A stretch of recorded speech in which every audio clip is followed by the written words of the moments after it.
अथ मंत्रपाठः।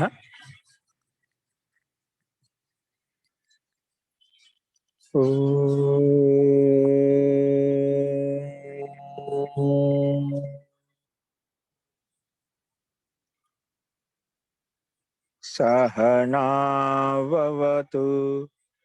सहनौ भुनक्तु सह वीर्यं करवावहै तेजस्विनावधीतमस्तु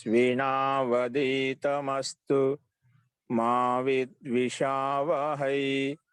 ओम शांति शांति शांति।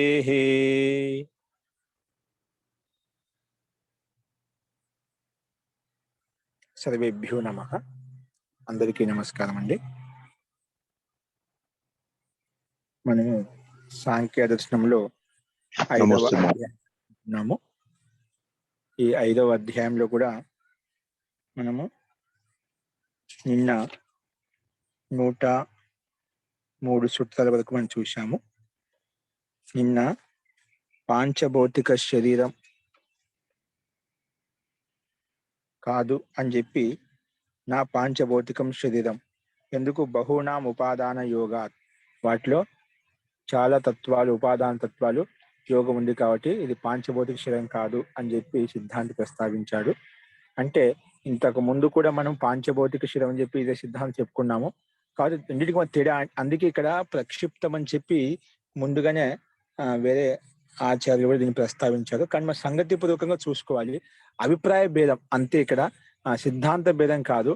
కాబట్టి ఒకటి పృథ్వీతత్వానికి ప్రాధాన్యత ఇచ్చి ఇక్కడ చెప్పారన్నమాట. నా పాంచభౌతిక శరీరం అంటే ఇవి సహకారంగా ఉంటాయి, సహాయకంగా ఉంటాయి. పృథ్వీ మహాభూతమే అధికంగా ఉంటుంది, దాని ఆధిక్యతోటి నా పాంచభౌతిక శరీరం అని చెప్పారు. ఇక్కడ వాస్తవంగా పాంచభౌతిక శరీరమే, దాంట్లో అభినిష్పన్నమే, దాని సందేహం లేదు.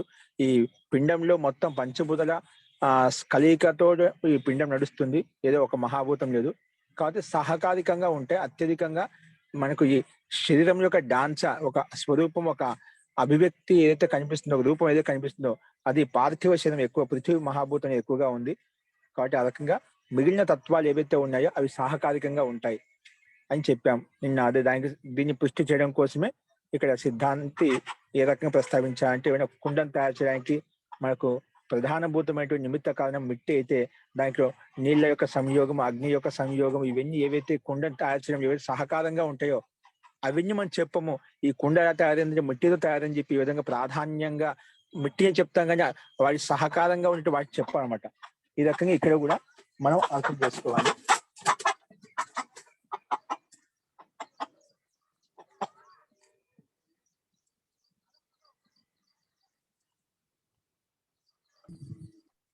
గురుగారు చప్పుళ్ళు వస్తున్నాయి ఏంటి? కోళ్ళ చప్పుళ్ళు ఇవన్నీ ఎవరు అన్మ్యూట్ చేయట్లేదు, తెలియట్లేదు.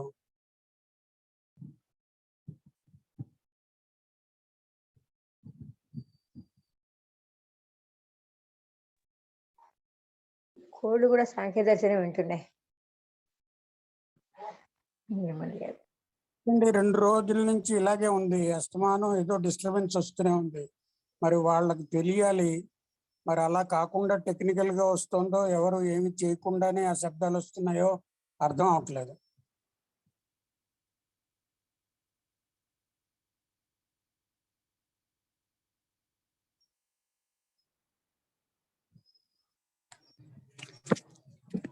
అస్తు ప్రకృతమనుసరామః.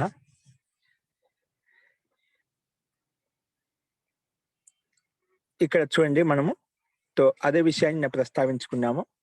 ఏంటంటే పాంచభౌతిక శరీరంలో ఇక్కడ చెప్పే సిద్ధాంతం నా పాంచభౌతిక శరీరం బహునా ఉపాదాన యోగం.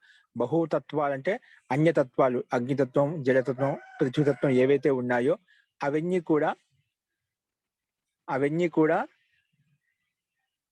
ఈ సహకారికంగా ఉంటాయి అనే విషయాన్ని మనకు ఉదాహరణ రూపంగా చూపించారు. అది మనం మిట్టిలో ఏ విధంగా ప్రాధాన్యాంశంగా మనం మన్ను చెప్తున్నాము కుండ యొక్క నిర్మాణంలో, అలాగే పాక నిర్మాణంలో అగ్ని యొక్క సంయోగం ఏ విధంగా ప్రాధాన్యంగా చెప్తున్నాము, అలాగా ఇక్కడ కూడా అదే విధంగా తీసుకోవాలి.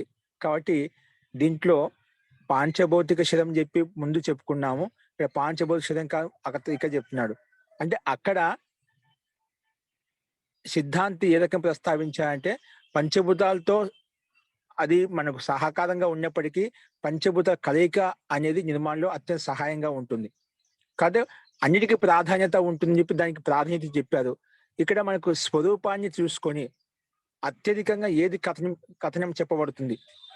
లౌకిక వ్యవహారంలో ఏ దానికైతే అత్యధికంగా ప్రాధాన్యత ఇచ్చి మనం చెప్తామో దాన్ని దృష్టిలో పెట్టుకొని ఇక్కడ చెప్పబడింది అన్నమాట. కాబట్టి ఈ రకంగా సంగతిపూర్వకంగా రెండు అభిప్రాయ భేదము, అది కథన భేదము, అంతేకాని సిద్ధాంత భేదం కాదు. కాబట్టి ఇక్కడ సహకారికంగా పనిచేస్తున్నాయని చెప్తున్నాడు, పూర్తిగా అక్కడ నిరాకరించడం లేదు. అక్కడ తీరంగా పాంచభౌతికమే ఈ దేహం అని చెప్పి అక్కడ చెప్పబడింది అన్నమాట.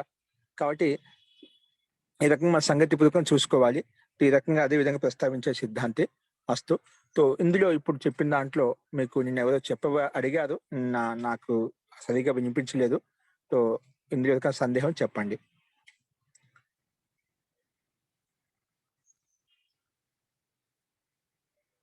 ఇందులో ఇంకా సందేహం ఉందా? మీకు పాంచభౌతిక శరీరము అని ముందు సిద్ధాంత ప్రకారం చెప్పుకున్నాము. ఇక్కడేమో నా పాంచభౌతిక శరీరము బహుణ ఉపాదాన యోగాతని చెప్పి చెప్పుకున్నాం. రెండింటిలో ఏంటి మీకు అభిప్రాయ భేదంలో ఇది పాంచభౌతిక శరీరం కాదా అవునా ఏమైనా సందేహం ఉందా? ఇప్పుడు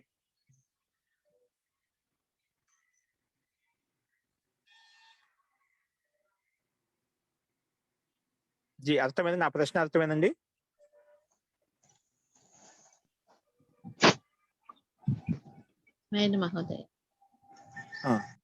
సో అభిప్రాయ భేదం కథన భేదం అంతే, దీంట్లో సిద్ధాంత భేదం కాదు. సో ఇక్కడ సహకారికంగా పనిచేస్తున్నందుకే పాంచ అంటే అన్ని వేద తత్వాలు సహకారికంగా ఉంటున్నాయి. పృథ్వీ మహాభూతం ప్రధానంగా ఉంది అని ఇక్కడ చెప్పబడింది, అది తీసుకోవాలి. కానీ పాంచభౌతిక శరీరమే దాన్ని పూర్తి నిరాకరించడం లేదన్నమాట. చెప్పడం శైలి భిన్నంగా ఉంది, అది మనం అర్థం చేసుకోవాలి.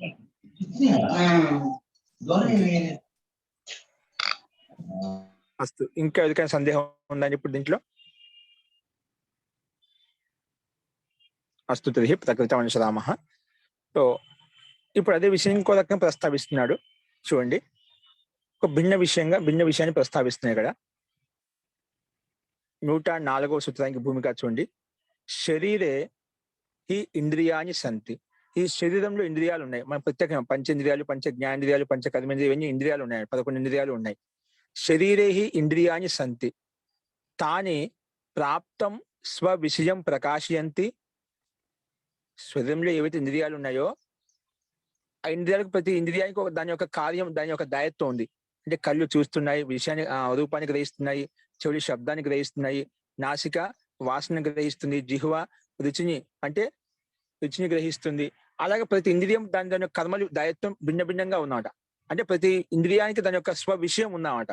అందుకే తాని ప్రాప్తం అంటే ఆ విషయాన్ని ప్రాప్తమై ఆ విషయాన్ని దగ్గరికి వెళ్ళి ప్రకాశింపజేస్తాయా, లేదంటే యద్వా అప్రాప్తం ప్రకాశయంతి. మన శరీరంలో ఏవైతే ఇంద్రియాలు ఉన్నాయో అవి ఆ ఇంద్రియాల యొక్క విషయాలు ఏవైతే ఉన్నాయో, ఏ ఇంద్రియం యొక్క విషయం ఏదైతే ఉందో ఆ ఇంద్రియాలు ఆ విషయాన్ని వరకు వెళ్ళి దాని యొక్క స్థితిని మనకు అందజేస్తాయా, దాని వాటి యొక్క జ్ఞానం అందజేస్తాయా, లేకుండా వెళ్ళకుండా ఇక్కడే దూరంగా ఉంటూ ఆ విషయాన్ని గ్రహిస్తాయి. ఎలా గ్రహిస్తాయి? ఇంద్రియాలు స్వ విషయాన్ని, తన విషయాన్ని, వాటి యొక్క విషయాన్ని, ఆ విషయం వరకు, ఆ వస్తువు, ఆ పదార్థం వరకు వెళ్ళి ఆ విషయాన్ని గ్రహిస్తాయా, ఆ జ్ఞాన్ని గ్రహిస్తాయా, లేదంటే అక్కడికి వెళ్లకుండానే విషయాన్ని గ్రహిస్తాయా? అదే చెప్పాడు. యద్వా లేదంటే అప్రాప్తం ప్రకాశయంతి. ఎలా ప్రకాశింపజేస్తాయి? వాటి యొక్క జ్ఞానాన్ని ఎలా ప్రకాశింపజేస్తాయి? దృశ్యతే ఖలు ఉభయం. కానీ కనిపిస్తుంది, ఏం కనిపిస్తుంది? దృశ్యతే ఖలు ఉభయం ప్రకాశనం అప్రకాశనం చ దృశ్యం.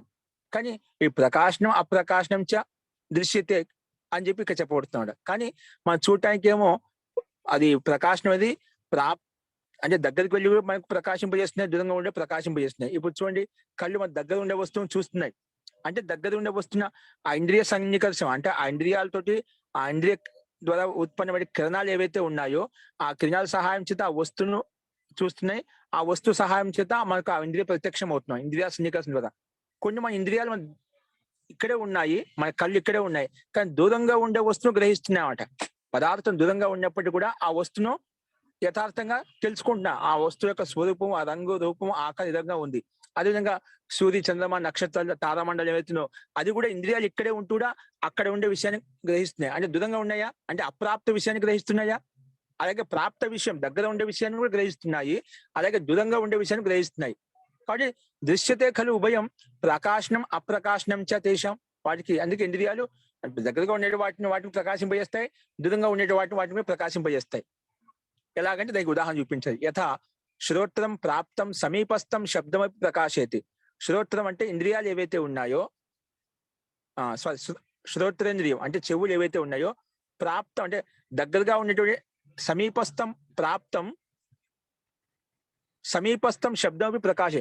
సమీపంగా దగ్గరగా ఉండే శబ్దాన్ని గ్రహిస్తున్నాం అట. ఇప్పుడు కొన్ని శబ్దాలు మీ దగ్గర మాట్లాడుతున్నాం, నా శబ్దాన్ని మీరు వింటున్నారు దూరంగా ఉండే, ఇది మనకు యంత్ర మాధ్యమంతో. కానీ దగ్గరగా ఉండే విషయాన్ని శబ్దాన్ని వింటున్నాం కాబట్టి అది మనకు ప్రాప్తం అవుతున్నాం అట. అందుకే సమీపస్థం శబ్దం ప్రకాశయతి. అలాగే ఒక ధ్వని శబ్దం దూరంగా ఉన్నప్పుడు కూడా దూరస్థమపి శబ్దం గట్టిగా ధ్వనించినప్పుడు ఆ శబ్దం మన వరకు వచ్చి, ఎందుకంటే ఆకాశంలో శబ్దం కూడా ఉంటుంది కాబట్టి ఆ శబ్ద సహాయం చేత అది ఆ చెవు దగ్గరకు ఆటోమేటిక్ వస్తుంది అన్నమాట. అందుకే దూరస్థం అప్రాప్తం అపి. దూరంగా ఉంది కానీ అప్రాప్తం, అది ప్రాప్తంగా లేదు, మన దగ్గరగా లేదు. ఆ శబ్దం ఎక్కడో విస్ఫోటం జరిగింది, ఆ శబ్ద ధ్వని చేత ఎక్కడ జరిగింది తెలియదు అనమాట. ఆ శబ్దం సహాయం చేత దాన్ని మనం గ్రహిస్తున్నాము. అంటే ఆ విషయం శబ్దం ఆ చెవులు ఏం గ్రహించాయి, ఆ శబ్దాన్ని గ్రహించాయన్నమాట. ఈ రకంగా దగ్గరగా ఉండేటువంటి వస్తువులు గ్రహిస్తున్నాయి, దూరంగా ఉండేటువంటి వస్తువులు గ్రహిస్తున్నాయి, రెండు రకాలుగా గ్రహిస్తున్నాయి. ఉభయం చ ఖలు దృశ్యతే.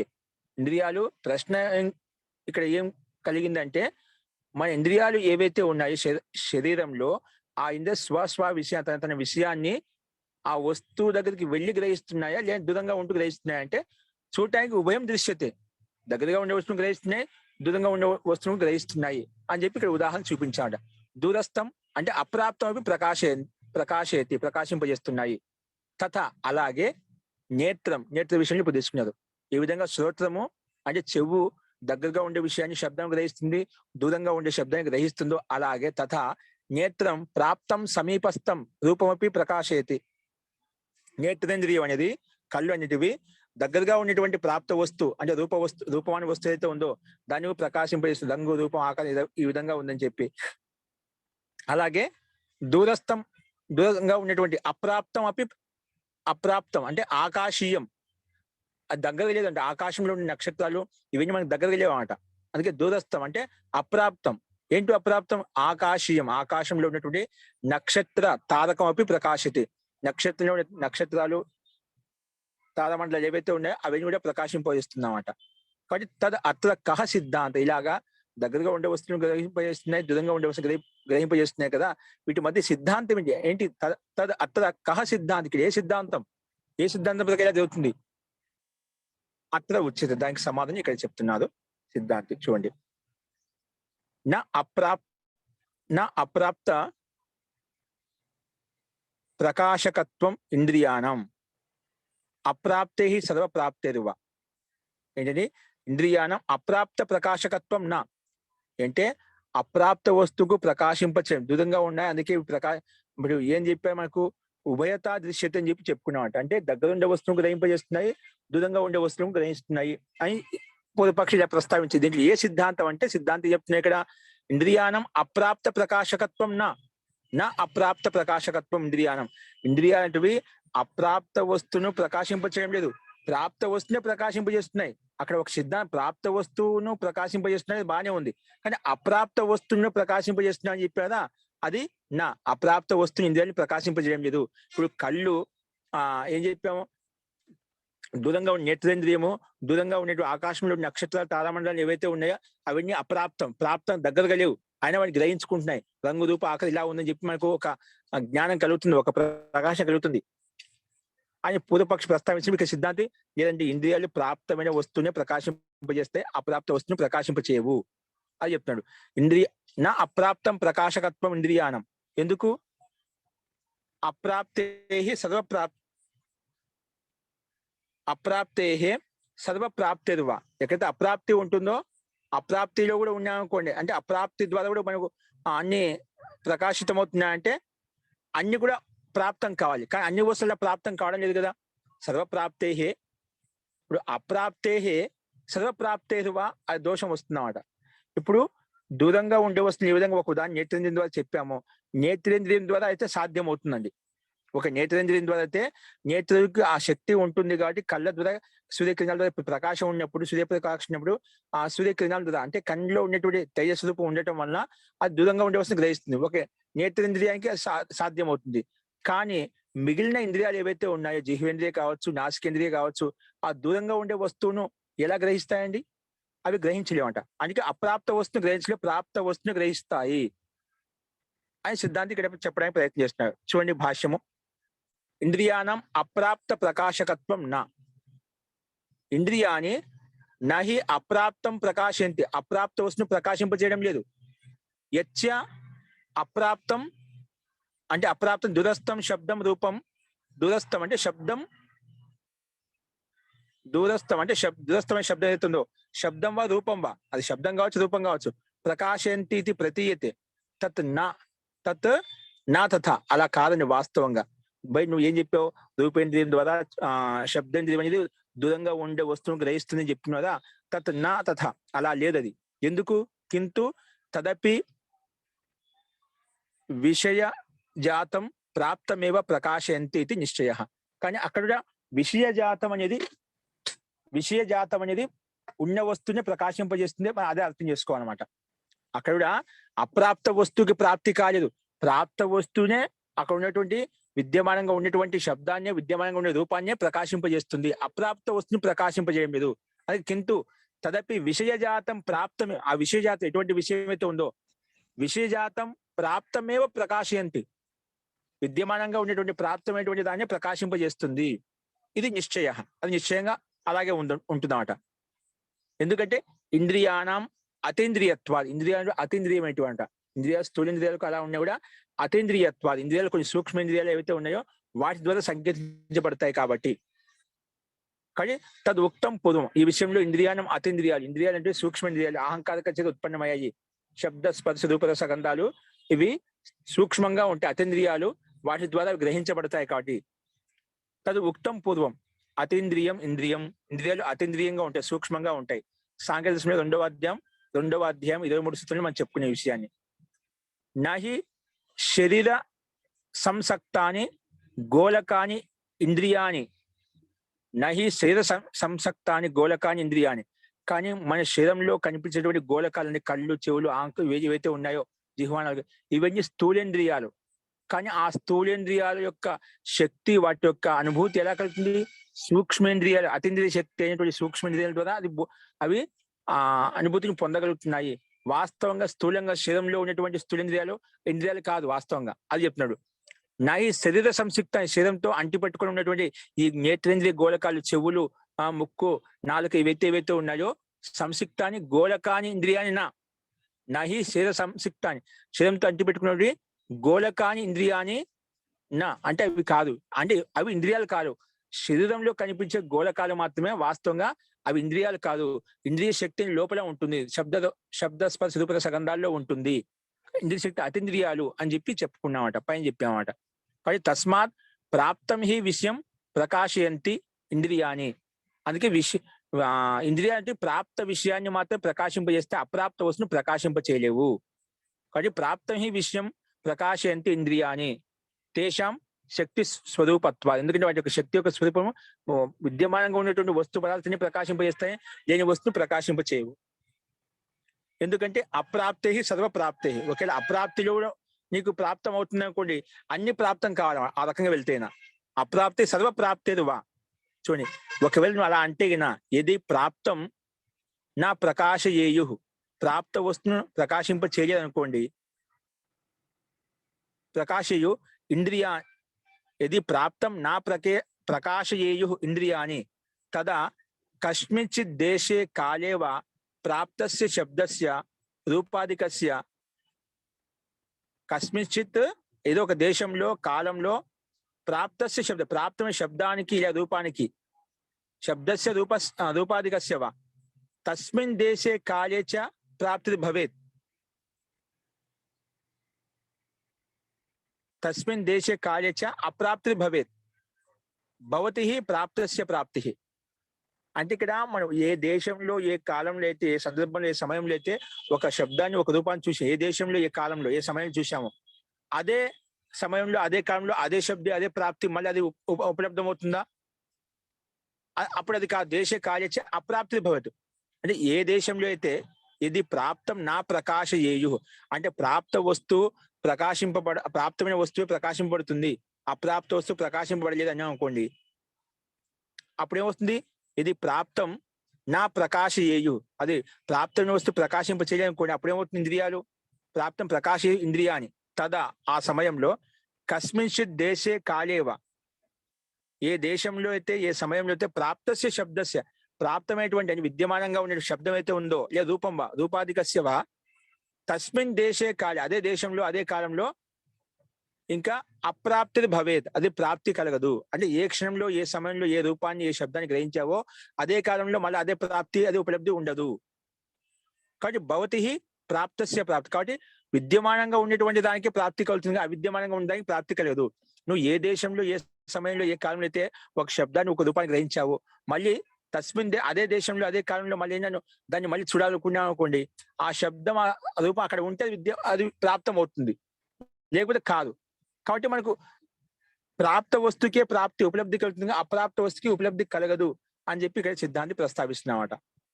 కాబట్టి అథవా లేదంటే దీన్ని ఇంకో రకం చెప్పారు, సర్వప్రాప్తి భవేత్ సర్వస్మిన్ దేశే కాలేచ సర్వ విషయస్య ప్రాప్తి భవేత్, లేదంటే సర్వప్రాప్తి భవేత్, అన్ని అంటే ప్రాప్త వస్తువుకే విద్యమానంగా ఉన్నటువంటి వస్తువుకే అన్ని అంటే ప్రాప్తించబడుతుందట, అది విషయం గ్రహించబడుతుంది. ఎప్పుడు? సర్వస్మిన్ దేశే కాలేచ, అన్ని దేశాల్లో అన్ని కాలాల్లో కూడా, ఇంకా అన్ని కాలాల్లో సర్వస్వ విషయస్య ప్రాప్తి భవతి, అన్ని విషయాలకు ప్రాప్తి ఉపలబ్ధమవుతుంది.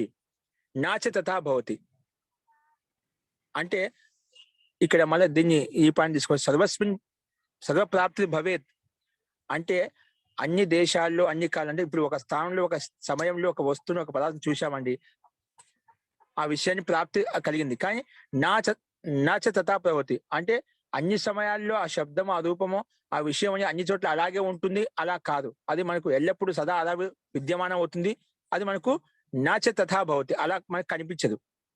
కాబట్టి విద్యమానంగా ఉండే వస్తువే కనిపిస్తుంది కాబట్టి అదే స్వీకరించాలి. అందుకే తస్మాత్ ప్రాప్త ప్రకాశకత్వం ఇంద్రియాణం ఇది సిద్ధాంత, అంటే ప్రాప్త వస్తువు ఏదైతే ఉందో అదే స్వీకరించబడుతుంది, అప్రాప్త వస్తువు ఏదైతే ఉందో అది అన్ని దేశాల్లో అన్ని కాలంలో ఒక సమయంలో ఉంటుంది, మళ్ళీ అదే సమయంలో అదే వస్తువు అదే పదార్థం అదే రూపం అక్కడ ఉండాలని దూరం లేదు. అంటే ఉంటేనే ప్రకాశం పడుతున్న తర్వాత ఆ శబ్దం రూపం గ్రహించబడదు. కాబట్టి మనకి సిద్ధాంతం ఏం చెప్పబడుతుందంటే ప్రాప్త ప్రకాశకత్వం ఇంద్రియాణం, ఇంద్రియాలు ఏంటి గ్రహిస్తాయంటే ప్రాప్త వస్తువును విద్యమానంగా ఉండే వస్తువునే ప్రకాశింపజేస్తాయి, అవిద్యమానంగా ఉండేటువంటి వస్తువును ప్రకాశింపచేయవు అని చెప్పి సిద్ధాంతి ఈ రకంగా దీని సిద్ధాన్ని స్థాపించాలండి. అస్తు, ఎందుకు సందేహం ఉంది ఇప్పుడు?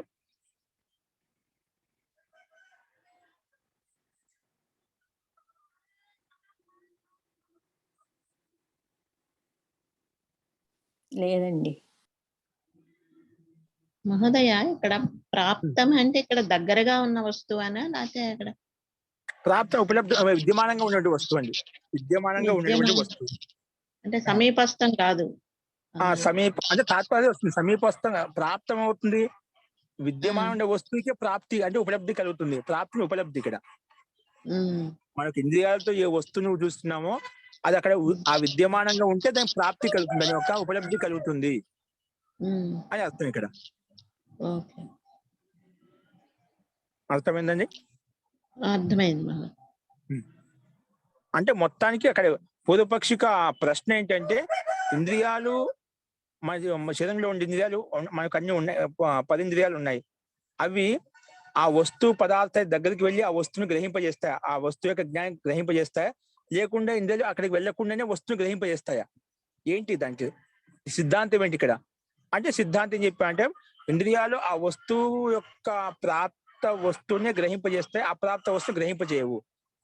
పొదుపక్షం చెప్పంటే లేదండి ఇవి 2 రకాలుగా ఉంటున్నాయి అంటే ప్రాప్త వస్తువును గ్రహిస్తాయి అప్రాప్త వస్తువును గ్రహిస్తాయి అని చెప్పి, లేదండి ప్రాప్త వస్తువునే గ్రహిస్తాయి అప్రాప్త వస్తువు గ్రహించవు అని చెప్పి సిద్ధాంతం చెప్పాడు. పొదుపక్షం ఉదాహరణ చెప్పించాడు, చూడు నేత్రం అనేది దూరంగా ఉన్నటువంటి వస్తువును గ్రహిస్తుంది. ఏంటివి? ఆకాశంలో ఉండే నక్షత్రాలు ఏవైతే ఉన్నాయో అవన్నీ మనకు దూరంగా ఉన్నాయి కదా, అంటే నేత్రాలు అక్కడికి వెళ్ళలేదు కదా, నేత్రాలు ఇక్కడే ఉన్నాయి, కానీ ఆ రూపం కూడా ఇక్కడికి వచ్చేసింది, అది గ్రహించబడింది. అలాగే శబ్దం ఎక్కడో ఉంది, ఆ శబ్దం గ్రహించబడుతుంది. కాబట్టి కొన్ని దగ్గరగా ఉన్నటువంటి రూపాన్ని గ్రహిస్తుంది, దూరంగా ఉన్నటువంటి రూపాన్ని కూడా గ్రహిస్తుంది. కాబట్టి ఉభయం దృశ్యతే. కాబట్టి ఇంద్రియాలు ప్రాప్త వస్తువుని అప్రాప్త వస్తువు రెండింటిని గ్రహిస్తాయని పూర్వపక్షి చెప్తున్నాడు. ఇంద్రియాలు విద్యమానంగా ఉండే వస్తువును గ్రహింపజేస్తాయి, విద్యమానంగా లేనటువంటి దూరంగా ఉన్నటువంటి వస్తువును గ్రహింపజేస్తాయి అని చెప్తున్నమాట. అప్పుడు సిద్ధాంతం లేదండి, ఏ ఇంద్రియాలు వాటిని మాత్రం గ్రహిస్తాయి, ఏవైతే విద్యమానంగా ప్రాప్తమైనటువంటి వస్తువునే గ్రహింపజేస్తాయి, అప్రాప్త వస్తువు యొక్క బోధం కలిగించలేదు, అప్రాప్త వస్తువు యొక్క ఉపలబ్ధి కలగదు. ఈ విధంగా అన్ని దేశాలు అన్ని కాలంలో మనం ఏ వస్తువుని ఏ పదార్థం చూసామో అదే వస్తువు అదే పదార్థం మళ్ళీ అక్కడ విద్యమానంగా ఉండదు అన్నమాట. అంటే విద్యమానంగా ఉంటే అది గ్రహించబడుతుంది, ప్రకాశింపబడుతుంది. కాబట్టి సిద్ధాంతం ఏంటంటే విద్యమానంగా ఉన్నటువంటి ఉపలబ్ధంగా ఉన్నటువంటి వస్తువునే గ్రహించబడతాయి, ఇంద్రియాలు గ్రహిస్తాయి, లేకపోతే గ్రహించవు అని సిద్ధాంతి ఇక్కడ చెప్పాడు. ఆయన రెండు రకాలుగా ప్రాప్త వస్తువును అంటే విద్యమానం ఉండే వస్తువును విద్యమానం లేని వస్తువు రెండింటి గ్రహిస్తా అంట ఇంద్రియాలు. లేదు, ఇంద్రియాలు వేటి గ్రహిస్తాయి, ఏవైతే విద్యమానంగా ఉంటాయో వాటిని మాత్రమే ప్రకాశింపజేస్తాయి, వాటి యొక్క జ్ఞానం తెలియజేస్తాయి ఇంద్రియాలు అని సిద్ధాంతి యొక్క అభిప్రాయం. అస్తు.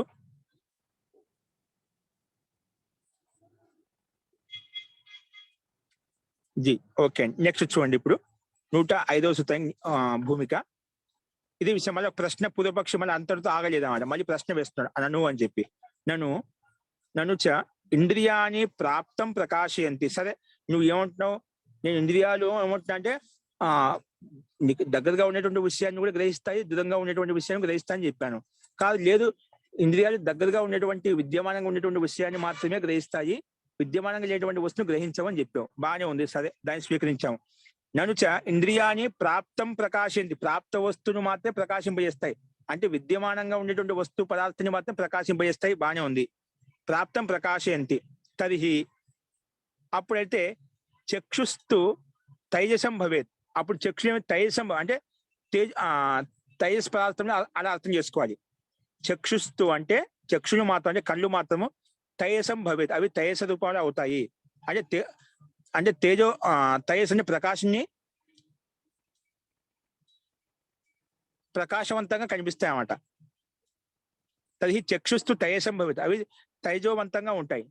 ఎందుకంటే ఏ దూరస్థం నక్షత్రాధికం ప్రతి సర్పతి తత్ ప్రాప్తుం తైజస ఏవ పదార్థ కిరణ రూపేణ దూరం అపసరతి పునః ఆహంకారికత్వం ఇంద్రియాణం ఇది కథం.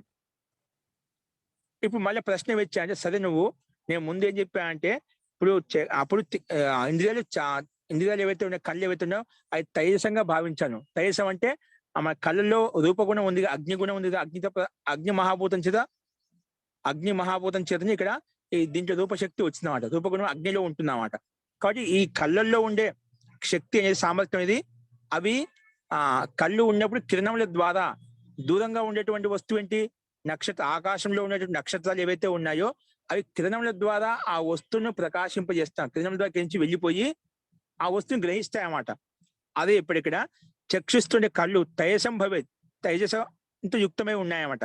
ఎందుకంటే ఏదో దూరస్థం నక్షత్రాధికం ప్రతి, దూరంగా ఉన్నటువంటి నక్షత్రాలు ఏవైతే ఉన్నాయో ఆకాశంలో, నక్షత్రాధికం ప్రతి సర్పతి, ఆ ఇంద్రియాల్లో ఉన్నటువంటి కళ్ళలో ఉన్నటువంటి కిరణ శక్తి అనేది కిరణ ఇప్పుడు ఏ విధంగా ఒక లైట్ ప్రకాశం వాటి కిరణాలు ఏ విధంగా ప్రకాశిస్తాయో అలాగా కిరణ రూపంలో ఆ నక్షత్రాది వైపు వెళ్ళి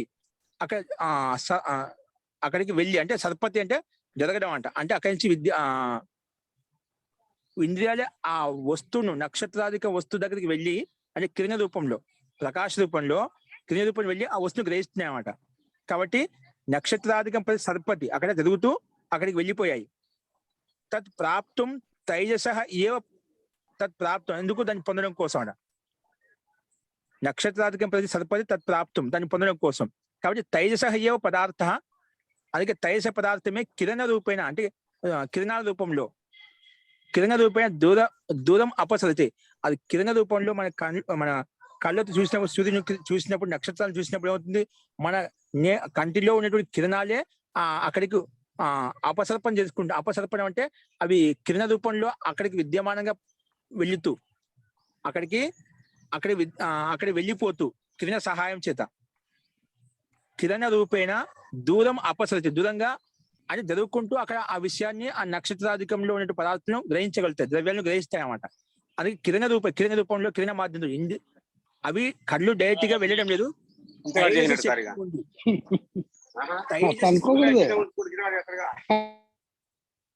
తైజస శక్తి అంటే ఏ విధంగా ప్రకాశానికి కిరణ రూపాల శక్తి ఏ విధంగా ఉంటుందో అలాగే మన కంటిలో కూడా తైజస శక్తి ఉందంటే కిరణంకి మాధ్యమంతో కిరణాల రూపంతో ఆ వస్తువు దగ్గరికి వెళ్ళి ఆ వస్తువుని ప్రకాశింపజేసి అది గ్రహిస్తుంది అన్నమాట. అందుకే కిరణ రూపేణ దూరం అపసరతి, మన కంటిలో ఉండే కిరణ రూపంలోకి వెళ్ళి ఆ దూరంగా ఉండేటువంటి ఆకాశంలో నక్షత్రాలను గ్రహిస్తుంది. కానీ తైజసంగా భావించాలి. అటువంటిప్పుడు నువ్వు చెప్పిన ప్రకారంగా వెళ్తే నువ్వు తైజసంగా భావించినప్పుడు అంటే తైజసం అంటే ఈ అగ్ని మహాభూతం అంట. అగ్ని మహాభూతంలో ఉండే ప్రకాశంలోని కిరణాల ద్వారా అది ఆ విషయాన్ని గ్రహిస్తుంది. కానీ అంతకు ముందు పునః అహంకారికత్వం ఇంద్రియానిమితి కథం. నువ్వు ఇంతకుముందుకు ఇంద్రియాలు ఎలా ఉత్పన్నమంటే అతీంద్రియాలు అని చెప్పుకున్నావు, ఇప్పుడు ముందు చెప్పుకున్నాడు. ఇంద్రియాలు అతీంద్రియాలు అంటే స్థూలంగా కనిపించేది ఏవైతే ఉండే పంచభూతాల ద్వారా మాధ్యంతో కనిపించే స్థూల శరీరం ఏదైతే ఉందో అవి స్థూల భూతాలు, స్థూల ఇంద్రియాలు. కాబట్టి సూక్ష్మేంద్రియాలు మాత్రమే శబ్ద స్పర్శ రూప రసగంధాలు మాత్రం సూక్ష్మంగా ఉంటాయి. అవి అహంకారం చేత ఉత్పన్నమయ్యాయి. అటువంటప్పుడు ఇంద్రియానం పునః అహంకారికత్వం ఇంద్రియానం ఇది కథం. ఇంద్రియాలు అహంకారం చేత ఉత్పన్నమయ్యే ముందు చెప్పావు కదా, అది ఎలా సిద్ధిస్తుంది? ఇప్పుడు కళ్ళు అనేది తేజోవంతం అంటే అగ్నిభూత ప్రధానమైంది అని చెప్పుకున్నాం ఇక్కడ. అంటే ఆ ప్రకాశం చేత అంటే ప్రకాశం కిరణముల చేత ఆకాశంలో ఉండే నక్షత్రం కళ్ళు గ్రహిస్తున్నాయి. అంటే తేజోభూతం అంటే అగ్నిస్వరూపం, అగ్నిభూతంతో యుక్తమై ఉన్నాయట. ఇప్పుడు అగ్నిభూతంతో యుక్తమైనప్పుడు అగ్నింద్రియంతో ఆ భూత సహాయం చేత అది విషయాన్ని గ్రహిస్తున్నప్పుడు ఇప్పుడు ఇంద్రియాలంటే అహంకారం చేత ఉత్పన్నమయ్యాయి స్థూల భూతాల చేత, అంటే అగ్ని మహాభూతం చేత ఏర్పడలే అని చెప్పుకున్నాం ముందు. ఇంద్రియాలను కూడా అహంకారం చేత మాత్రం ఉత్పన్నమయ్యాయి పంచేంద్రియాలు. ఇక్కడ చూస్తే మళ్ళీ చక్షుస్తూ తైజసం భవేత్, ఆ దూరంగా ఉండేటువంటి వస్తువును గ్రహించాలంటే అది కిరణాల మాధ్యంతో సాధ్యం అవుతుందన్నమాట. కానీ అటువంటప్పుడు నువ్వు ముందు చెప్పినటువంటి ఇంద్రియాలు అహంకారం చేత ఉత్పన్నమయ్యాయనే సిద్ధాంతం ఎలా అది సిద్ధిస్తుంది? ఇంద్రియాలంటివి అహంకారికత్వం అని చెప్పావు, అహంకారం చేత ఉత్పన్నమయ్యాయని చెప్పావు, అది ఎలా సాధ్యం అవుతుంది? ఎందుకంటే తైజసం చేత అంటే కళ్ళల్లో ఉండే ప్రకాశం తైజస శక్తి, ప్రకాశ శక్తి అయితే ఉందో అది కిరణాల మాధ్యంతో ఆ వస్తువును నక్షత్రంలో ఉన్నటువంటి ఆకాశంలో ఉన్నటువంటి నక్షత్రాన్ని గ్రహిస్తూ అది విషయాన్ని గ్రహిస్తుందన్నమాట. అవి తైజసవంతం అయిపోయాయి అన్నమాట. అటువంటిప్పుడు అహంకారం చేత ఉత్పన్నమై ఎందుకు చెప్తున్నావు? అది పంచభూతాల చేత అగ్ని మహాభూతం చేత ఉత్పన్నమై అని చెప్పొచ్చు కదా. ఇంద్రియాలు పంచభూత మహాభూతాలతో ఉత్పన్నమై. ఇక్కడ తేజస్సు అనేది తైజస్సం అనేది ప్రకాశం అనేది అగ్ని మహాభూతం యొక్క గుణం అన్నమాట. కాబట్టి అలా చెప్పొచ్చు కదా. ఎందుకు ఇప్పుడు అహంకారం చేత ఉత్పన్నమై ఎందుకు అది ఎలా సాధ్యం అవుతుంది అని ముందు చెప్పిన సిద్ధాంతం మీద ప్రశ్న కలిగించాడు పూర్వపక్షి. ఇక్కడ అర్థమైందండి. ఇక్కడ నన్ను ఇంద్రియాన్ని ప్రాప్తం ప్రకాశయంతి అంటున్నావు కదా, ఇంద్రియాలు ప్రాప్తమైనటువంటి విషయాన్ని ప్రకాశింపజేస్తాయి. అటువంటిప్పుడు చక్షుస్తూ తైజసం పోదు. అటువంటిప్పుడు నీ చక్షుని తైజసంగా భావించాలి, అగ్ని మహాభూతంగా భావించాలి. అప్పుడే కిరణాల మాధ్యంతో ఆకాశంలోకి వెళ్ళి ఆ విషయాన్ని గ్రహిస్తాయి. కానీ నువ్వేమో ఇంతకుముందుకు ఏం చెప్పావు? అహంకారికత్వం ఇంద్రియానం అని చెప్పావు. ఇంద్రియాలు అహంకారం చేత ఉత్పన్నమయ్యాయని చెప్తున్నావు, అది ఎలా సాధ్యమవుతుంది అని ప్రశ్న ఇచ్చానమాట. దానికి సమాధానం సిద్ధాంతం చెప్తా. అత్ర ఉచ్యతే నా తేజో అపసర్పణాత్. ఇవి తేజస్సు చేత అపసర్పణ అంటే కిరణాల సహాయం అక్కడ వెళ్ళి విషయాన్ని గ్రహించే అనే విషయం కాదు. నా తేజో అపసర్పణాత్. ఎందుకు? తైజసం చక్షుడు వృత్తిత తత్ సిద్ధి. చక్షు యొక్క వృత్తి, వాటి యొక్క ధర్మం, చక్షుడు దూరంగా ఉండే వస్తువును గ్రహించినది వాటి యొక్క స్వాభావిక ధర్మము. చక్షుంద్రియంలో నేత్రేంద్రియంలో ఆ శక్తి, ఆ సామర్థ్యం స్వయంగా ఉందన్నమాట. అతీంద్రియ శక్తి అందులో ఉంది, దూరంగా ఉండే వస్తువును గ్రహిస్తుంది అన్నమాట. అందుకే నా తేజో అపసర్పణాత్ అంటే తేజస్సు ద్వారా కిరణముల సహాయం చేత అపసర్పణ జరుగుతూ వెళ్ళి ఆ ఇంద్రియాన్ని గ్రహించాయి, ఆకాశంలో నక్షత్రం గ్రహించాయి అంటున్నావు కదా. అలా కాదు, నా తేజో అపసర్పణాత్. ఎందుకంటే తైజసం అనేది చక్షురు వృత్తిత, అవి వృత్తిత సామాన్య ధర్మం, అది వాటి యొక్క ధర్మం, వాటి యొక్క వృత్తి ద్వారా అవి తత్సిద్ధేహి. అందుకే అప్రాప్త వస్తువు కూడా అక్కడ ప్రాప్తం అవుతుంది. కాబట్టి తేజస్సుగా భావించాం కాబట్టి ఇక్కడ కిరణాల సహాయం చేత వెళ్ళి అప్రాప్త వస్తువుని ప్రాప్తి కలిగించింది, ప్రకాశింపజేసింది అంటున్నావు కదా, అది యుక్తి సంగతం కాదు. ఏంటో చూడండి, భాష్యం చూడండి. తేజో అపసర్పణాత్, పైన చెప్పారు 105 సూత్రంలో, నా తేజో అపసర్పణాత్. ఎందుకంటే తైజసం చక్షురు వృత్తిత, తైజసం చక్షురు వృత్తిత తత్ సిద్ధే, వాటి యొక్క వృత్తి, వాటి యొక్క ధర్మం ద్వారా అవి సిద్ధింపజేశాయి. చూడండి భాష్యము. తేజో అపసర్పణాత్, తేజస దాన్ని ఉపయోగించాడు అపసర్పణం. తేజస అపసర్పణం అంటే తేజో అపసర్పణం ఇది షష్ఠి సమాస. ఇక్కడ తేజస్సు అపసర్పణం అనే తేజస్సు యొక్క అపసర్పణం ఏదైతే ఉందో దాన్ని తేజోపసర్పణం ఇది షష్ఠి తత్వ సమాసం అని చెప్పుకున్నాం ఇక్కడ. సో ఇక్కడ ఏంటి, తేజో విషయకానాం తేజో విషయకం అపసర్పణం భవతి అంటే తేజస్సు యొక్క కిరణముల సహాయం చేసి చెప్పాను. తేజో విషయకం ఏదైతే ఉందో అపసర్పణం భవతి. అపసర్పణం అంటే తేజో ధర్మ, అది అపసర్పణది, అది వాటి కిరణముల ద్వారా ఆ విషయాన్ని, ఆ వస్తువుని గ్రహించడం ఆ నేత్రేంద్రియం యొక్క ధర్మం, స్వాభావిక వృత్తి అన్నమాట. వాటి యొక్క వృత్తి, వాటి యొక్క ధర్మం కాబట్టి అది అపసర్పణం ద్వారా ఆ విషయాన్ని, అప్రాప్త వస్తువు అంటే దూరంగా ఉండే వస్తువును అది గ్రహింపగలిగింది. కాబట్టి అపసర్పణం తేజో ధర్మ, అది అపసర్పణ అనేది జరగడం అనేది అది ఆ తేజస్సు యొక్క గుణము, ధర్మము, వృత్తి. తేజో ధర్మ తస్మాత్, అందువల్లనే తైజసం చక్షు నా, అందుకే తైజసం అనేది చక్షు కాదు. ఎందుకంటే చక్షు అంటే కళ్ళు, చక్షు అంటే కళ్ళు. ఇక్కడ చక్షు తైజసం నా మంతవ్యం, చక్షును తైజసం అని చెప్పి దాన్ని స్వీకరించకూడదు, అలా అలా అలా ఒప్పుకోకూడదు అనమాట. చక్షుస్తు చక్షుషు చక్షుస్ తైజసం నా మంతవ్యం. యతః ఎందుకంటే వృత్తిత తత్ సిద్ధే, వృత్తి కారణంగా అంటే స్వాభావిక కారణంగా వాటి యొక్క సిద్ధి కలుగుతుంది.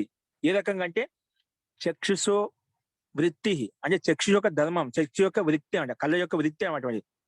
వృత్తి తద్వారేణ చక్షుషో వృత్తి, వృత్తి ద్వారేణ దూరస్థ విషయం ప్రతి అపసర్పణం భవతి. కాబట్టి వాటి యొక్క కళ్ళ యొక్క ధర్మం, వాటి యొక్క స్వాభావిక వృత్తి కాబట్టి అవి స్వాభావికంగానే వెళ్ళి ఆ వృత్యాన్ని గ్రహిస్తూ అప్రాప్త వస్తువు అని దూరంగా ఉండే వస్తువును కూడా గ్రహిస్తున్నాయి. అది కేవలం కళ్ళకు మాత్రం అలా సాధ్యం అవుతుంది. ఆ రకంగా శక్తి, అతీంద్రియ శక్తి ఆ కళ్ళకు ఉంది.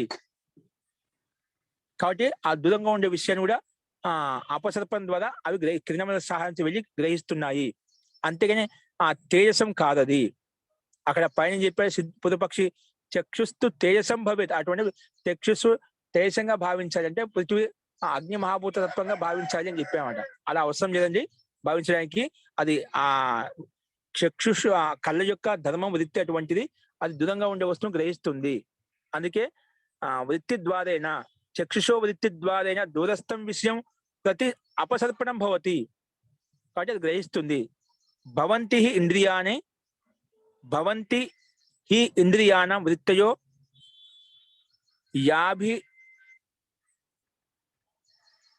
వృత్తయః యాభిః ఇంద్రియాణి దూరస్థమపి విషయం ప్రాప్నువంతి తత్ సమీపం సర్పంతి. అంటే ఏవైతే ఇంద్రియాలకు వృత్తులు ఏవైతే ఉన్నాయో భవంతి ఇంద్రియాణం వృత్తయః యాభిః అంటే ఇంద్రియాణి దూరస్థమపి విషయం అంటే దూరంగా ఉండే విషయాన్ని కూడా ప్రాప్నువంతి అంటే పొందుతున్నాయో తత్ సమీపం సర్పంతి. అలాగే ఏ విధంగా దూరంగా ఉండే వస్తువును పదార్థాన్ని గ్రహిస్తున్నాయో అలాగే దగ్గరగా ఉండే వస్తువు పదార్థం కూడా ఇంద్రియాలు గ్రహిస్తున్నాయి. అలాగే మనోపితు తేజసం సత్ దూరం అపసర్పతి వృత్తి ద్వారేణ. ఒకవేళ అలా అన్నామనుకోండి, మనోపి తు ఏత తేజసం సత్ అంటే తేజసంగా భావిస్తూ మనసును కూడా తేజవంతంగా తేజస్వంతంగా అంటే అగ్ని మహాభూతంగా భావిస్తూ దూరం అపసర్పతి వృత్తి ద్వారాన అది దూరంగా వెళ్ళిపోతుంది అన్నమాట. కాబట్టి ఈ విధంగా మనసు ఏ విధంగా ఈ యొక్క దూరంగా ఉండే విషయాన్ని వస్తువును గ్రహిస్తుందో అలాగే ఇక్కడ కూడా చక్షుస్లో కూడా తేజసం అనేది అది స్వాభావిక వృత్తి ద్వారా అది దూరంగా వెళ్ళిపోయి ఆ విషయాన్ని వస్తువును గ్రహిస్తుంది. కాబట్టి ఈ రకంగా సాంఖ్య సిద్ధాంతంలో స్వీకరించాలి. అది ఇప్పుడు దూరం అపసర్పతి వృత్తి ద్వారా ఆ విషయ ద్వారా అది ఆ విషయాన్ని గ్రహిస్తుంది. కాబట్టి సాంఖ్య సిద్ధాంతే మనోవత్ అంటే మనిషికి సమానంగా, మనసు ఏ విధంగా దూరంగా ఉండే విషయాన్ని ఏ విధంగా గ్రహిస్తుందో, ఇక్కడ మనం ఎక్కడో ఒక పదార్థం దేశకాలం చూసింది, అది మళ్ళీ స్మరణ ద్వారా, స్మృతి ద్వారా ఆ విషయాన్ని వరకు వెళ్ళి ఆ విషయాన్ని మొత్తం గ్రహిస్తున్నామట. అలాగే సాంఖ్య సిద్ధాంతే మనోవత్ మనిషికి సమానంగా, మనోవృత్తికి సమానంగా ఇంద్రియానం అప్పుడు వృత్తయ స్వీక్రియంతే, ఇంద్రియ యొక్క వృత్తులు కూడా స్వీకరించాలి. మనోవత్ అంటే మనసుకి సమానంగా, ఇంద్రియానామపి వృత్తయ స్వీక్రియంతే, ఇంద్రియ యొక్క విషయాలు కూడా మనం స్వీకరించాలి. ఈ విధంగా మన మనసు ఎప్పుడో ఏ కాలంలో ఏ దేశంలో చూసిన విషయాన్ని కూడా మనం ఒక క్షణ కాలంలో స్మృతి ద్వారా వెంటనే అక్కడికి వెళ్ళిపోతాం, మన మనసు అక్కడికి వెళ్ళిపోతుంది. అలాగే ఇంద్రియాలు కూడా అవి దూరంగా ఉండే వస్తువు యొక్క పదార్థం కూడా ఆ విషయం వరకు వెళ్ళిపోతుంది. ఎప్పుడో మనం రుచి చూసింది ఎక్కడో ఏ దేశంలో ఏ ప్రాంతంలో చూసామండి, కానీ అది స్మరణ చేసుకోగానే ఆ రుచి మనకు గుర్తుకొస్తుంది. ఇలా ఉంది, ఈ రకంగా ఉంది చెప్పి మనం స్మరణ ద్వారా అది గుర్తుకొస్తుందన్నమాట. కాబట్టి వాటి యొక్క స్వాభావిక వృత్తి, వాటి యొక్క ధర్మం, ఇక దగ్గరగా ఉండేటువంటి వస్తువుని అది గ్రహించబడుతుంది, దూరంగా ఉండేటువంటి వస్తువు గ్రహించని అని చెప్పాల్సిన అవసరం లేదు. దాని యొక్క ధర్మం కూడా ఖచ్చితంగా గ్రహిస్తుంది, దూరంగా ఉండే వస్తువును గ్రహిస్తుంది. అక్కడ విద్యమానంగా ఉంది కాబట్టి మనం గ్రహించగలుగుతున్నాం అన్నమాట. అందుకే చెప్పారు ఇక్కడ. సో మనసు ఏ విధంగా దూరంగా ఉండే విషయం ఏ విధంగా గ్రహిస్తుందో అలాగే ఇంద్రియ విషయం తీసుకోవాలి. మనోవత్ ఇంద్రియానం వృత్తయ, వృత్తులు ఏవైతే ఉన్నాయో, ఆలోచనలు ఏవైతే ఉన్నాయో, వాటికి అనుభూతి ఏదైతే ఉందో అవి స్వీకరించబడతాయి. యథా మనసో వృత్తయ తథేంద్రియానామపి వృత్తయో భవంతి ఇది. స్లైడ్ మార్చండి. ఏ విధంగా అయితే మనసు, అదే వాళ్ళ ఉదాహరణ కింద చూపించాడు. మనస్సో వృత్తయ, మనసులో ఉండే వృత్తులు ఏవైతే ఉన్నాయో, తథా ఇంద్రియానామపి వృత్తయ, ఇంద్రియముల యొక్క వృత్తులు కూడా అదే విధంగా మనం స్వీకరించాలి. యథా మనస్సో వృత్తయ తథా ఇంద్రియాణం అపి వృత్తయ భవంతి ఇది ఉక్తం. కానీ ఇంద్రియాల విషయంలో ఇలాగే ఉంటుంది చెప్పి మనం అర్థం చేసుకోవాలి. ఎందుకంటే పూర్వం క్రమశో అక్రమశ్చ ఇంద్రియ వృత్తి, ఇంద్రియాన్ని క్రమంగా అక్రమంగా రెండు రకాలుగా కూడా ఎక్కడ ఏ రకంగా కావాలంటే ఆ రకంగా, అది క్రమశః లేదా అక్రమశః కూడా ఇంద్రియ వృత్తి జరుగుతుంది. క్రమంగా కావాలి కదా, అక్రమశః కూడా ఇంద్రియాల యొక్క వృత్తి వ్యాపారం జరిగి ఆ విషయాన్ని, వస్తువు యొక్క పదార్థం యొక్క విషయాన్ని గ్రహించబడుతుంది, అది స్వీకరించబడుతుంది అని చెప్పి ఇక్కడ మనం ముందుకు మనసు విషయంలో ఏం చెప్పుకున్నా, క్రమశో అక్రమశ్చ ఇంద్రియ వృత్తి, ఈ ఇంద్రియాల యొక్క వృత్తి అనేది క్రమంగా అక్రమంగా కూడా వస్తుంది. ఇప్పుడు స్వప్నావస్థలో అక్రమ వృత్తి ఉంటుంది, క్రమ వృత్తి ఉంటుంది అన్నమాట. ఒకసారి క్రమవృత్తి ద్వారా తెలుసుకున్నాం, ఒకటి అక్రమ వృత్తి క్రమంగా ఉండడం, అక్రమ వృత్తి ద్వారా మనకు అది విషయ బోధన జరుగుతూ ఉంటుంది. కాబట్టి ఇక్కడ కూడా మనం తయసంగా భావించాల్సిన అవసరం లేదు. వాటి యొక్క ధర్మము ఏ విధంగా మనసు ఏ విధంగా దూరంగా ఉండే పదార్థం విషయాన్ని గ్రహిస్తుందో, అలాగే ఇంద్రియాలు కూడా మనసుకి సమానంగానే దూరంగా ఉండే పదార్థాలను, దగ్గర ఉండే పదార్థం గ్రహిస్తాయి, అవి ప్రకాశింపజేస్తాయి అని చెప్పి సిద్ధాంతి ఇక్కడ ప్రస్తావించాలండి. అస్తు. సో ఇందులో ఒక సందేహం చెప్పండి ఇప్పుడు.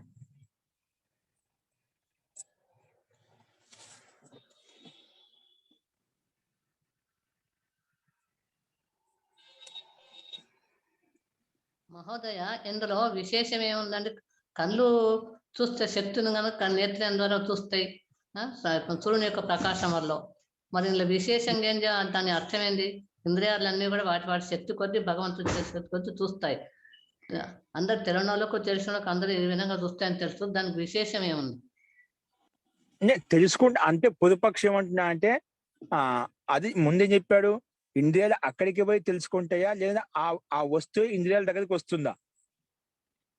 ఇంద్రియాలు అక్కడికి వెళ్ళాల్సిన అవసరం లేదు. వాటిలో శక్తి చూడగానే నేత్రేంద్రియం కావచ్చు, శ్రవణేంద్రియం కావచ్చు, వాటి యొక్క ధర్మం, వాటి యొక్క వృత్తి, ఆ వస్తువు ఆ పదార్థాన్ని చూడగానే ఇంద్రియాలు ఖచ్చితంగా దాన్ని గ్రహిస్తాయి.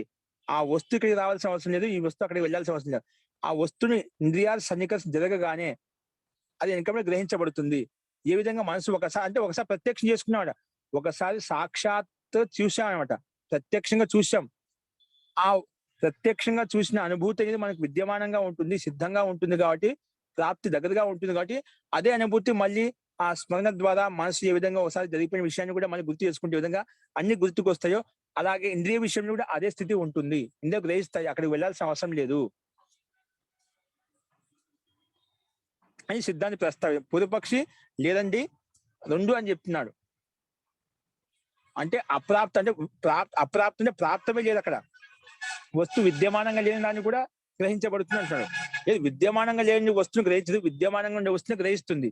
కానీ అది ప్రస్తుతానికి ఇక్కడ లేకపోవచ్చు, కానీ ఇంద్రియ శక్తి ద్వారా అది గ్రహించబడింది, విద్యమానంగా ఉంది కాబట్టి అది వస్తువు మనకు యథార్థంగా పూర్వానుభూతి ఉంటుంది కదా, ఆ వస్తువు యొక్క అనుభూతి ద్వారా అది తెలుసుకుంటాము, అది గ్రహిస్తుంది. ప్రాప్త వస్తువుకే ఇంద్రియాలు గ్రహించి అది ప్రకాశింపజేస్తాయి అని సిద్ధాంతం యొక్క అభిప్రాయం అండి.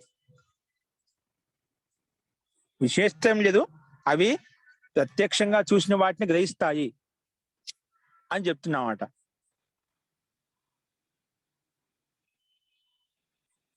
అర్థమైందండి?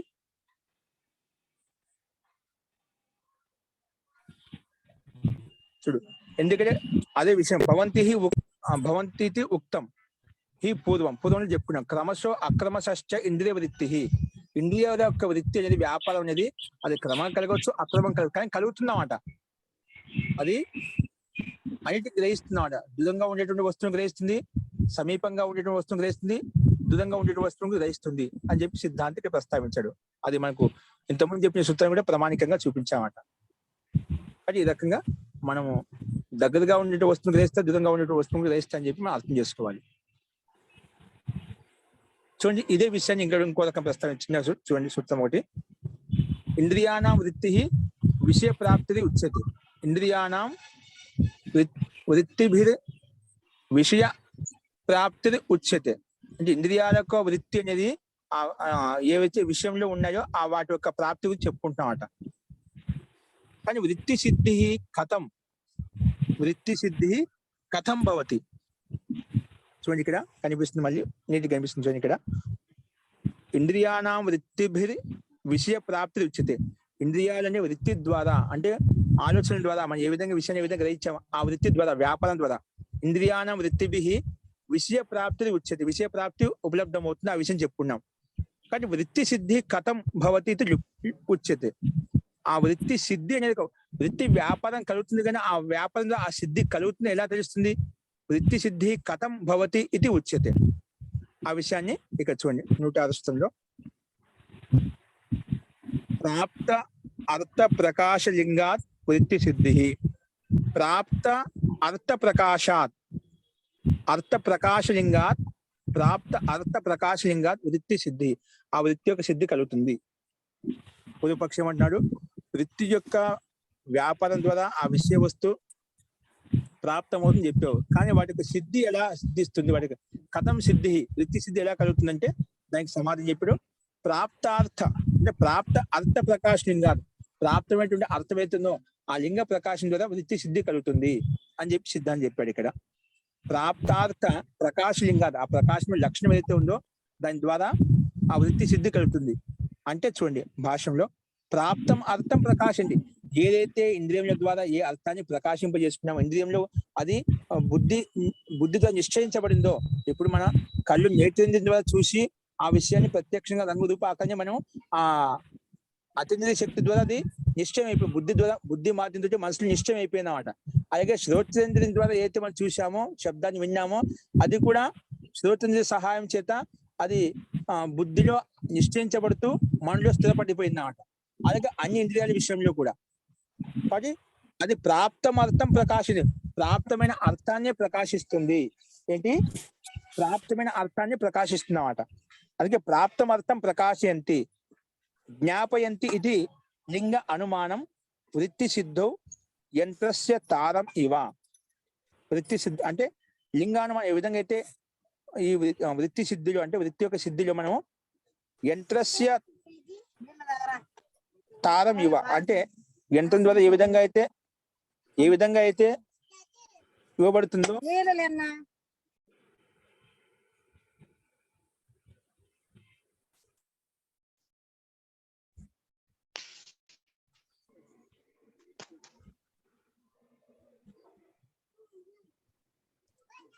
నెక్స్ట్ తో జ్ఞాపయం అంటే మొత్తం ఇక్కడ ఈ సూత్రంలో ఏం చెప్పబడుతుంది? ప్రాప్తమర్థం ఏదైతే ప్రాప్తమైందో, ఇంద్రియాల ద్వారా విషయం గ్రహించబడిందో అదే అర్థాన్ని ప్రకాశింపజేస్తుంది.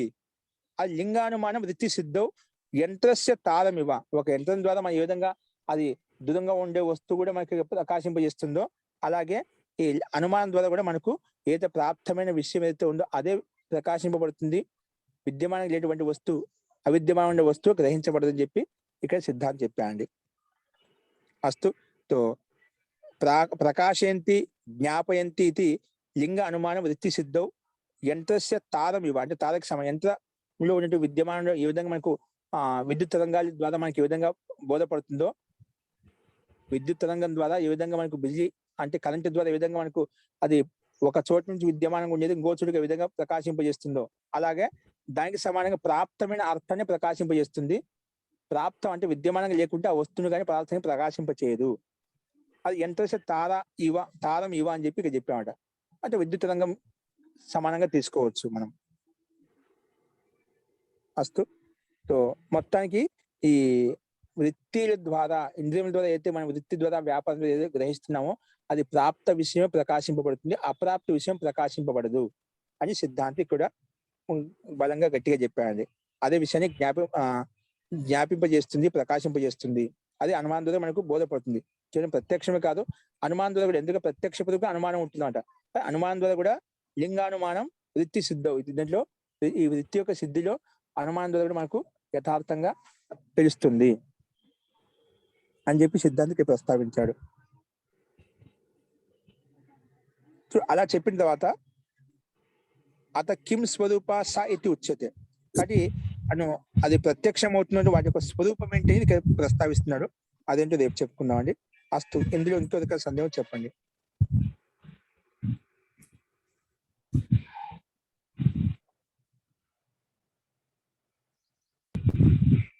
ఇక్కడ దాని యొక్క స్వరూపం ఏంటంటే కిం స్వరూప స ఇది ఉచ్యతే. అది వృత్తి యొక్క సిద్ధి అనేది వాటి యొక్క స్వరూపం ఏంటి, ఏదైతే సిద్ధిస్తుందంటే బాగా గుణాభ్యాం తత్వాంతరం వృత్తి సంబంధార్థం సర్పతి ఇది. సంబంధం కోసం అది సర్పతి అంటే అది విషయాన్ని గ్రహిస్తుందండి, విషయం వరకు వెళ్తుంది అన్నమాట. సర్పతి అంటే ఆ విషయాన్ని దూరంగా వస్తున్న గ్రహిస్తుంది. ఎందుకు? సంబంధార్థం. బాగా గుణాభ్యాం తత్వాంతర వృత్తి.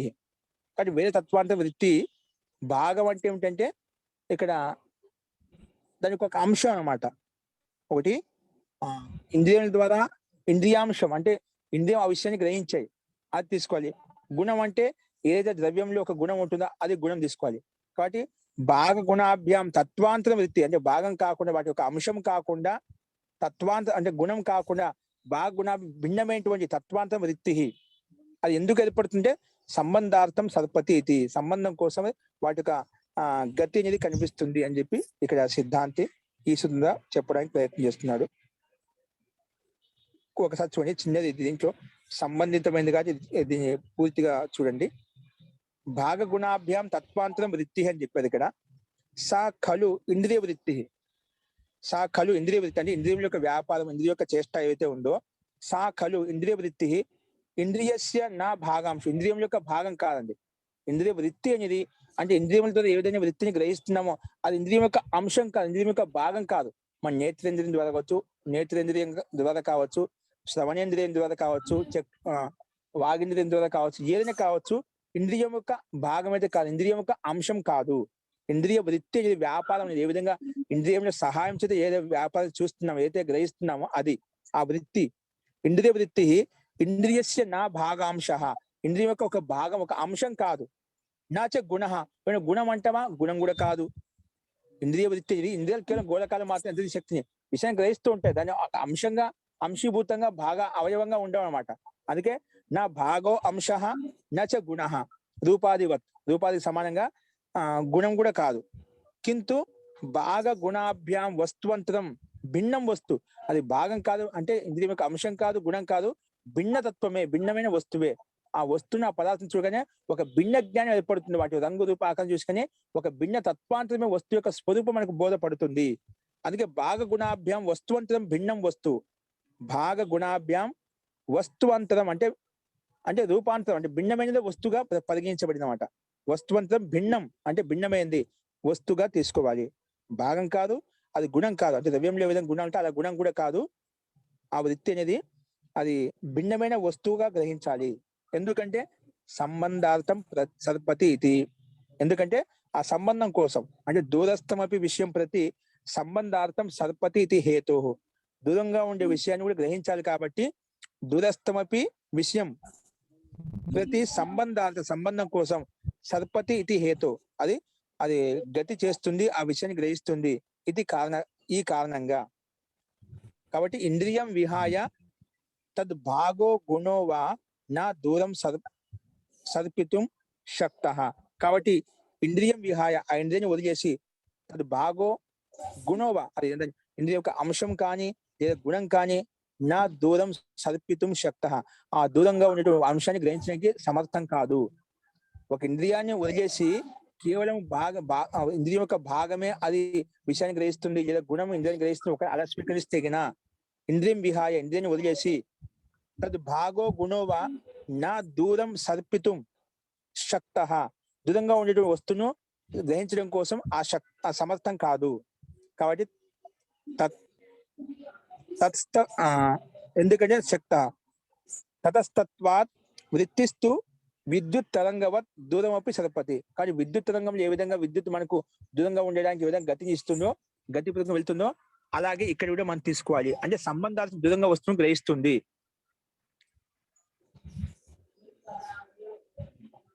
తత్స్తత్వాత్ అంటే తత్స్తత్వాత్ అంటే అందులో విద్యమానంగా ఉండటం వలన, ఆ శక్తి విద్యమానంగా ఉండటం వలన. కాబట్టి ఏది ఇంద్రియాన్ని వదిలేసి భాగగుణవ నా దూరం సర్పయితం శక్త, కానీ ఆ ఇంద్రియం గ్రహించినప్పుడు తత్ స్తత్వాత్, తత్ స్థ అంటే దానిలో స్థితమైంది అంట, దాని స్థిరంగా ఉన్నమాట. తత్ స్తత్వాత్ వృత్తి అంటే ఇంద్రియంలో ఆ వృత్తి, ఆ ధర్మం ఉంది కాబట్టి విద్యుత్ తరంగవత్ దూరమపి సర్పతి, దూరంగా ఉండేటువంటి విషయాన్ని కూడా గ్రహిస్తుంది, అది బోధింపజేస్తుంది, అర్థాన్ని ప్రకాశింపజేస్తుంది అని చెప్పి సిద్ధాంతి ఇక్కడ ప్రస్తావించాడు. అస్తు ఇంద్రియం యొక్క వృత్తి ఎలా సిద్ధిస్తుందంటే అది దూరంగా ఉండేటువంటి వస్తువు కూడా భాగ గుణం కంటే కూడా భిన్నమైన తత్వాంతరం అది వస్తువుగా పరిగణిస్తుంది. అంటే ఆ వస్తువును, ఆ పదార్థం చూడగానే వాటి యొక్క రంగు రూప ఆకారం ఒక నిశ్చయమైనటువంటి బుద్ధి అనేది మనకు అక్కడ స్థిరపడుతుంది బుద్ధిలో అని చెప్పి ఇక సిద్ధాంతి ప్రస్తావించాడు. కాబట్టి ఆ సంబంధార్థం సర్పతిథి కారణంగా మనకు ఆ విషయాన్ని గ్రహిస్తుంది, అంటే దూరంగా ఉండే వస్తువును గ్రహిస్తుంది. మొత్తానికి ఇక్కడ ఏం చెప్తున్నాడు, ఇంద్రియాల యొక్క వృత్తి ఏదైతే ఉందో అవి దగ్గర ఉండే వస్తువును కూడా గ్రహిస్తాయి, ప్రాప్త వస్తువును గ్రహిస్తాయి, అప్రాప్త వస్తువును గ్రహిస్తాయి అని చెప్పినప్పుడు పూర్వపక్షి ఏదో ప్రాప్త వస్తువునే విద్యమానంగా ఉండే వస్తువుని గ్రహిస్తాయి అని చెప్పి సిద్ధాంతి భిన్న భిన్న రకాలుగా ఇక్కడ ప్రస్తావించాడు. కాబట్టి ఇంద్రియాలు అనేటివి ప్రాప్త వస్తువును మాత్రం గ్రహిస్తాయి. అది ఏ విధంగా దూరంగా ఉండే కూడా అది అప్రాప్తం కదంటే అప్రాప్తం కాదు, ప్రాప్తమే అండి. ఇది కూడా ఇంద్రియాల వృత్తి ధర్మం అటువంటిది. ఆ దూరంగా అప్రాప్తంగా ప్రాప్త వస్తువు కాబట్టి అది గ్రహించబడుతుంది, దూరంగా అప్రాప్తం కాదు.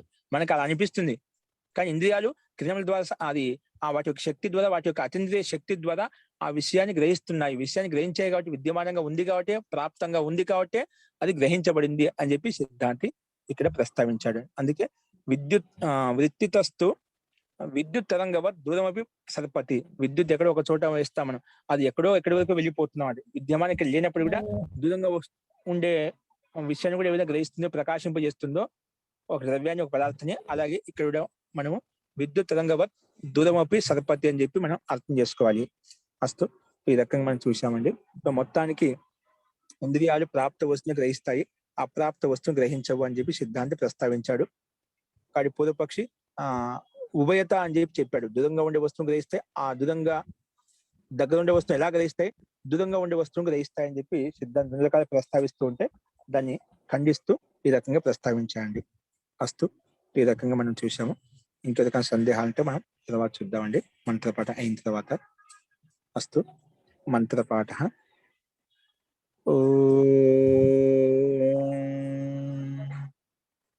సర్వే భవంతు సుఖినః, సర్వే సంతు నిరామయాః, సర్వే భద్రాణి పశ్యంతు, మా కశ్చిద్ దుఃఖభాగ్ భవేత్. ఓం